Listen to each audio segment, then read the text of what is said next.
قرآن ایک تحفہ اللہ سبحانہ و تعالیٰ کی جانب سے۔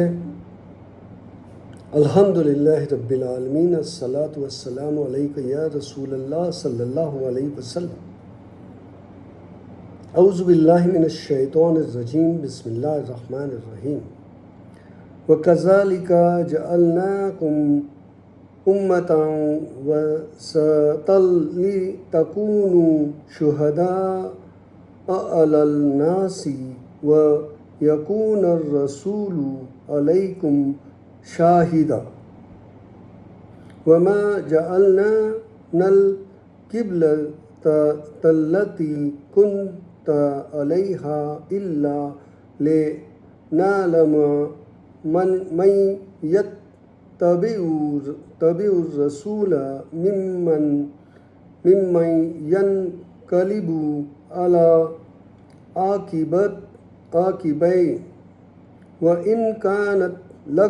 لَكَبِيرَةً إِلَّا عَلَى الَّذِينَ هَدَى اللَّهُ وَمَا كَانَ اللَّهُ لِيُضِيعَ إِيمَانَكُمْ إِنَّ اللَّهَ بِالنَّاسِ لَرَءُوفٌ رَحِيمٌ۔ قَدْ نَرَى تَقَلُّبَ وَجْهِكَ فِي السَّمَاءِ فَلَنُوَلِّيَنَّكَ قِبْلَةً تَرْضَاهَا فَوَلِّ وَجْهَكَ شَطْرَ الْمَسْجِدِ الْحَرَامِ وَحَيْثُ مَا كُنْتُمْ فَوَلُّوا وُجُوهَكُمْ شَطْرَهُ وَإِنَّ الَّذِينَ أُوتُوا الْكِتَابَ لَيَعْلَمُونَ أَنَّهُ الْحَقُّ مِنْ رَبِّهِمْ وَمَا اللَّهُ بِغَافِلٍ عَمَّا يَعْمَلُونَ۔ وَلَئِنْ آتَيْتَ الَّذِينَ أُوتُوا الْكِتَابَ بِكُلِّ آيَاتٍ مَا تَبِعُوا قِبْلَتَكَ وَمَا أَنْتَ بِتَابِعٍ قِبْلَتَهُمْ وَمَا بَعْضُهُمْ بِتَابِعٍ قِبْلَةَ بَعْضٍ وَلَئِنِ اتَّبَعْتَ أَهْوَاءَهُمْ مِنْ بَعْدِ مَا جَاءَكَ مِنَ الْعِلْمِ إِنَّكَ إِذًا لَمِنَ الظَّالِمِينَ۔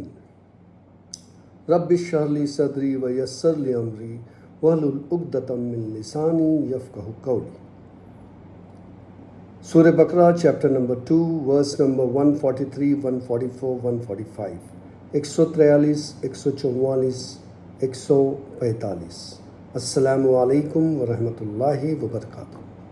ان 3 آیتوں میں اللہ سبحانہ تعالیٰ نے جو سلسلہ اپنا جاری رکھا ہے وہ اللہ کے پیارے رسول محمد صلی اللہ علیہ وسلم سے مخاطب ہے، اور اللہ کے رسول صلی اللہ علیہ وسلم کو اس زمانے کی باتیں بتا رہے ہیں جو زمانہ نبی صلی اللہ علیہ وسلم سے پہلے کے پیغمبروں کا آیا، اور ان کے جو لوگ تھے اس وقت کے جو امتی تھے ان پیغمبروں کے ان کے تعلق سے باتیں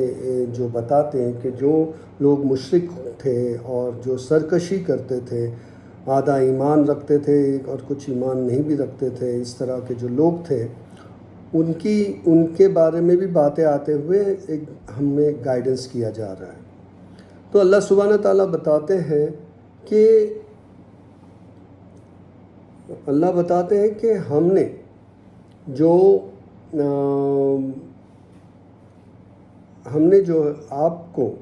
آپ لوگوں کو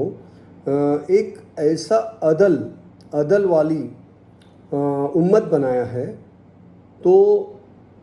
وہ امت پہ تم لوگ گواہ بنو، اور نبی صلی اللہ علیہ وسلم تم پر گواہ رہے گے،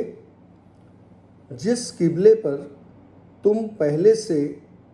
تھے اس کو ہم نے اس لیے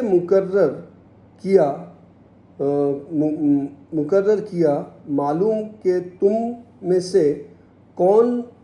تابع ہے اور کون نبی صلی اللہ علیہ وسلم کے تابع نہیں ہے۔ اور یہ بات جو قبلہ جو مطلب تھا، تو لوگوں کو یہ جو ہے قبلہ جو بدلنے کی بات یا کوئی وہ گرا معلوم ہوتا تھا، تو ایسے لوگوں کو جو گرا معلوم ہوتا تھا اس سے پتہ چلتا تھا کہ کون لوگ ایمان پہ ہیں اور کون لوگ ایمان پر نہیں ہیں۔ اور بے شک اللہ سبحانہ تعالیٰ مطلب جو ہے وہ ایسا بالکل آپ سے نہیں کرنے والے، اور تمہارے اللہ سبحانہ تعالیٰ ایسے نہیں ہیں کہ جو لوگ ایمان رکھتے ہیں ان کے ساتھ ایسا کچھ نہیں کرنے والے ہیں، کیونکہ اللہ سبحانہ تعالیٰ جو ہے وہ مہربان ہے اور صاحب رحمت ہے۔ آگے اللہ تعالیٰ بتاتے ہیں کہ ہم نے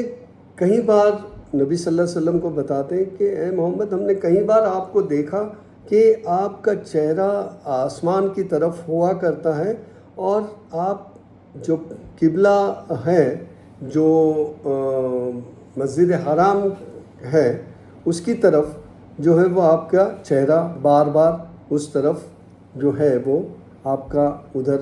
ارادہ ہوتا ہے کہ اس طرف آپ رخ کریں۔ تو اللہ سبحانہ تعالیٰ نے کہا کہ تو آپ بالکل مسجد حرام کی طرف جس حالت میں ہو اس حالت میں، یا نماز کی بھی حالت میں ہو، تو ابھی اسی وقت جو ہے وہ آپ قبلہ جو ہے مسجد حرام کو مقرر کر دو۔ اور جہاں پر آپ مقرر کرتے ہو وہ مطلب اسی وقت آپ مقرر کر دو، چاہے تم نماز کی حالت میں ہوگے۔ اور جن لوگوں کو کتاب دی گئی ہے وہ خوب جانتے ہیں کہ یہ سچ ہے اللہ کی طرف سے، اور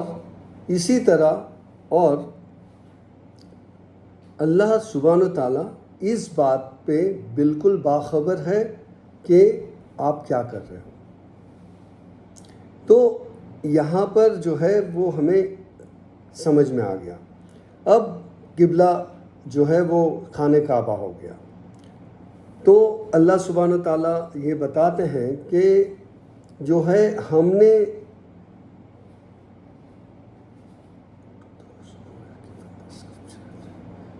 نے جو کتاب دی تھی ان لوگوں کو کلیئر سائن بتائی تھی کہ سبھی چیزوں کی ہم نے اس میں ان کو جو ہے نشانیاں بتائی تھی، تو وہ ہو سکتا ہے کہ وہ تمہارا قبلہ نہ مانے۔ تو اگر وہ تمہارا قبلہ نہیں مانتے ہیں تو کوئی بات نہیں ہے، آپ اپنے قبلے پہ